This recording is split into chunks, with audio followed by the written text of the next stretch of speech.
Welcome! Today we're going to clear the jam rear error on your Brother machine.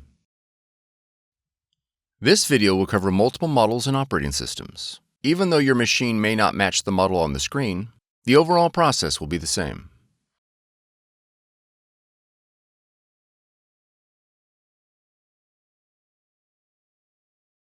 Open the top cover. Gently remove any jammed paper with both hands.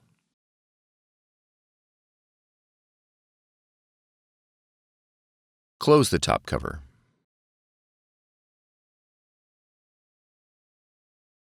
Now press the Go button on the control panel.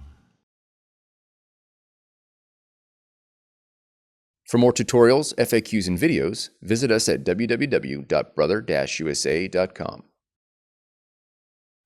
If you found this video helpful, be sure to subscribe.